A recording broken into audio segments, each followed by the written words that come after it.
Today, we're heading to the Routeburn's neighbour, an easy and popular 4-day tramp along two beautiful valleys. Let's talk about the Greenstone Caples Track.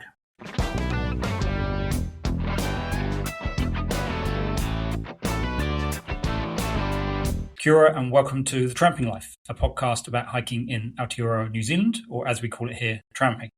I'm Chauncey, and in this episode I'll talk about a specific track or hut. I'll give an overview and share my experience, along with the highlights and some practical advice.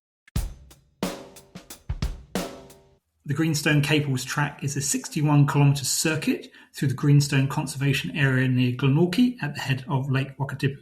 You can walk the track in either direction, but most people head up the Caples Valley, over the 698-metre high McKellar Saddle, and down the Greenstone Valley back to the start at Greenstone Road End. The valleys have distinctive character. The Greenstone is broad and river flat dominated, whilst the Caples feels narrower and more secluded. As the name may suggest, the Greenstone Valley was once a route from Lake Wakatipu to northern Fiordland, from Maori to Colette Punamu. With European settlement, the valleys took on a more utilitarian role, becoming part of high country pastoral runs, with stock driven through the valleys. During the Otago Gold Rush in the 1860s, these routes gained importance as inland access corridors. The track is comparable in quality and infrastructure to the Great Walks. There are 3 dock huts along the way: Greenstone Hut, McKellar Hut, and Mid-Caples Hut. Greenstone is 20 bunks, the other 2 are 24 bunks. I walked the track about a decade ago when I was overworked and feeling exhausted for weeks, struggling to get through each day. So I thought a 61-kilometre walk by myself in winter in the backcountry seemed the obvious answer. I did it over 4 days, a novelty compared to my usual approach of speeding along, skipping every other hut. I walked it in the opposite direction to most people for reasons that are unclear to me now, but probably related to transport timings. Day 1 was a pleasant 12-kilometre warm-up through the mist past some nice waterfalls. The sun came out as I approached Greenstone Hut, a modern build nicely situated with views over the Alisar Mountains. I had the hut to myself. I'd only seen 2 groups of people on the track, and I was the first person they'd seen in 3 days. I went foraging for firewood to replace what I was going to burn, and then spent an hour failing to convert wet wood into a raging fire, nearly passing out in the process from being a human bellow. With my breath visible inside the hut, I resigned myself to wearing every item of clothing I had with me: 6 layers of merino, a fleece, my jacket, scarf, hat, gloves, 2 pairs of thick socks, long johns, and 2 pairs of trousers. Just as I was settling in for a cold night, in the darkness a flash of light outside caught my eye. A pair of hunters from Timaru provided some unexpectedly welcome company to help pass the evening. They also managed to get the fire going, though with the aid of firelighters they brought with them. One of them had a bizarre theory about the recent UK-EU referendum results being predicted by a passage in the Old Testament. I woke in the morning in darkness, surprised it was nearly 8 a.m. It was only 1 week after the shortest day, and I was close to the bottom of New Zealand. I spent the day walking 18 kilometres along the Greenstone Valley, out in the open for most of it. There was none of the forecast rain or snow, but little sunshine either. I had a quick look around the locked Steely Creek Lodge, a privately owned guided walk hut.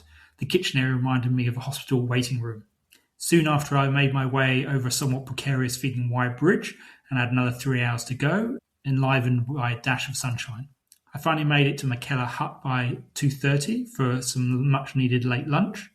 I attempted another fire, but even with firelighters in this hut, I failed and was unconvinced that the small stove would have provided much warmth anyway. So I layered up all my clothes again and passed away the long evening writing and reading. This was the second time I'd had a hut to myself, quite a surreal and at times spooky experience. I was hours walk away from anyone else, with only the sound of the nearby river in the background for company. Before the moon came up, the darkness is absolute. You literally lose your sense of sight. On a clear night, though, you get the most amazing view of the stars. I slept for over 10 hours again, waking to unexpected daylight. As I hoped, this walk was curing rather than adding to the exhaustion that had been hanging over me. I got going and soon passed the rather nice Lake McKellar before heading up McKellar Pass. It was rather cloudy at the pass, but it was a good place for lunch. I sat under lichen-encrusted trees on which 3 kea perched, with views of distant snow-capped mountains. After lunch, the skies cleared and I headed over the pass from the Greenstone Valley into the Caples Valley.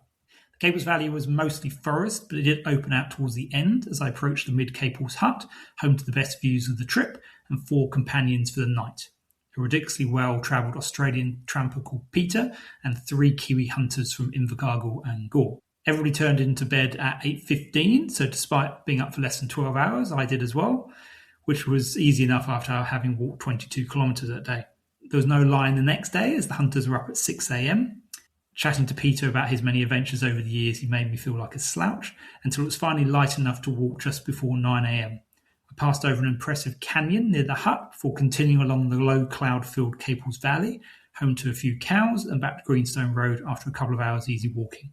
As is often the case, I had the best weather on the final afternoon as I got transport back into Queenstown before spending the afternoon enjoying non-dehydrated food at various cafes in town.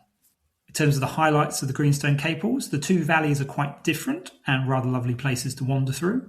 The track may not be as spectacular as the nearby Routeburn, but it's still a beautiful part of the world to explore on foot.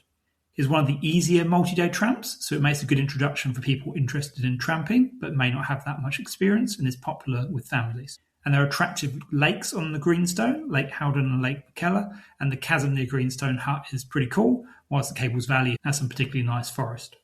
To finish with some practical advice, book the huts. The Greenstone Caples is as busy as the Great Walks, so over popular times of the year you'll likely need to book well in advance. During winter there can be avalanche risk and thick snow can make the track challenging. For much of the track you're fully exposed to the elements, so check the forecast before going and make appropriate decisions, particularly on what to bring. Finally, the Greenstone Road end is the usual start point. The final 11 kilometres into the car park from Glenorchy is a backcountry gravel road with fords that can become tricky after heavy rain, but is generally fine during the season. Thank you so much for listening to The Tramping Life. If you've enjoyed today's episode, please follow the podcast in whatever app you use. Tell a friend about it and consider leaving a rating or a review. It really helps more people discover the show. If you have any questions or feedback, I'd love to hear from you. Drop me an email at thetrampinglife, one word, @gmail.com.